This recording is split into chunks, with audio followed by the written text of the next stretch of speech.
नमस्कार दोस्तों, काशी उत्सव में आपका स्वागत है।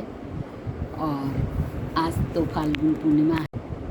हिरण कश्यप जब ब्रह्मा जी को प्रसन्न कर लिया तो हिरण कश्यप को ब्रह्मा जी ने कहा कि तुम वर मांगो, तुम क्या चाहते हो। उसने कहा कि मैं इतना विजयी हो गया कि मुझे न देवता मार सके, न दानव मार सके, न मनुष्य मार सके, न पशु मार सके, न दिन में मैं मरूं, न रात में मैं मरूं, न घर के अंदर मरूं, न घर के बाहर मरूं। मतलब उसने अपनी सारी प्रवृत्ति, सारी सोच के आधार पर ये निश्चित कर लिया कि मैं इस तरह से बांध देता हूँ कि मुझे कोई भी नहीं मार सकता। लेकिन प्रभु की लीला और प्रभु की माया अखंड है। हरि अनंत, हरि कथा अनंता, कोहाई सुनहि सब बहुविधि सब संता।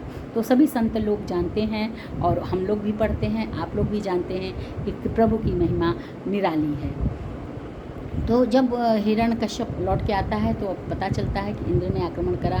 तो इंद्र फिर वो पुनः इंद्र पर आक्रमण करता है और इंद्र अपने राज्य को छीनने की कोशिश करता है। इधर बीच भक्त प्रहलाद धीरे धीरे बड़ा होने लगता है। दिन रात वो भगवान विष्णु का गान करता है, भगवान विष्णु को श्रवण करता है, उनका जाप करता है। लेकिन हिरण कश्यप ने अपने पूरे राज्य में कह दिया है इस राज्य में विष्णु जी की पूजा और आराधना और भक्ति कोई नहीं करेगा। लेकिन जब अपने ही पुत्र को वो देखता है, चूँकि हिरण कश्यप रक्ष संस्कृति का प्रणेता है, वो राक्षस कुल को में पैदा हुआ है और रक्ष संस्कृति को वो आगे बढ़ा रहा है। और अपने घर में अपने ही विष्णु भक्त प्रहलाद को देखकर वो विह्वल हो जाता है। कई बार उसको हाथी के सामने रौंदाने की कोशिश करता है। लेकिन भगवान जब अब उस किसी को अपना लेते हैं तो उसको किसी बात की चिंता नहीं होती है।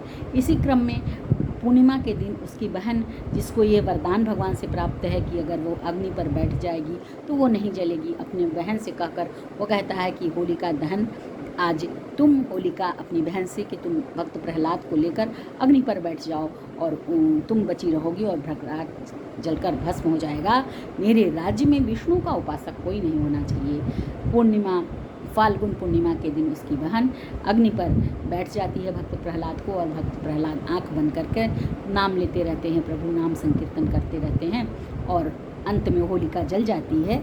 होलिका नाम की राक्षसी जो हिरण्यकश्यप की बहन है वो जल जाती है और हमारे भक्त प्रहलाद बच जाते हैं। उसके बाद भगवान का क्रोध सीमा पार कर जाता है और वो नरसिंह का अवतार लेके गद बेरा में घर की चौखट पे, जबकि देखिए दिन रात नहीं है, घर की चौखट न घर के अंदर है न बाहर है, और आधा उनका सर नरसिंह का होता है और आधा मानव का, मतलब न जानवर हैं और न वो मनुष्य हैं का अवतार लेके आते हैं और हिरण्याक्ष को पढ़ते हैं और उसका पेट फाड़ करके उसको अलग करते हैं कि इस तरह से तुम्हारे अत्याचार से संसार का में तुम्हारे राक्षस कुल का अंत होना चाहिए। और प्रहलाद उनका स्तवन करता है, उनकी आराधना करता है, उनको प्रसन्न करने के लिए श्लोक कहता है और भक्त प्रहलाद पर प्रसन्न होकर नरसिंह भगवान उसको आशीर्वाद देते हैं और अपने पुनः विष्णु रूप में अपने नरसिंह अवतार को समाहित कर लेते हैं और कहते हम में, तुम में, खड्ग खम में, सब में व्यापी राम। सभी चीज़ों में खंभे से फाड़ कर नरसिंह भगवान निकलते हैं। तो सभी चीज़ों में जब भगवान को हृदय से पुकारा जाए तो भगवान अपने आप किसी न किसी रूप में उस स्थान पर आकर खड़े होते हैं। और आज काशी में बड़े धूमधाम से होलिका दहन का, तो उसी समय से ये परंपरा चली गई कि होलिका को अग्नि में बैठा के दहन किया जाएगा। फिर भक्त प्रहलाद बड़े होते हैं, वो राज्य करते हैं, तमाम देवता लोग उनको उनका राज्य वापस कर देते हैं और उसके बाद वो अपने पुत्र विरोचन को राज्य दे करके और जंगल में भगवान की भक्ति और ब्रह्मलीन होने के लिए तपस्या करने निकल जाते हैं। उसके बाद विरोचन का पुत्र बलि होता है, जो कि बलि की कथा भी मैं आपको सुनाऊंगी आगे चल के। तो ये हो गई हमारी आज की चैत्र की होलिका कथा। आज भगवान बाबा विश्वनाथ के परम धाम का दर्शन करने का सौभाग्य मुझे भी मिला।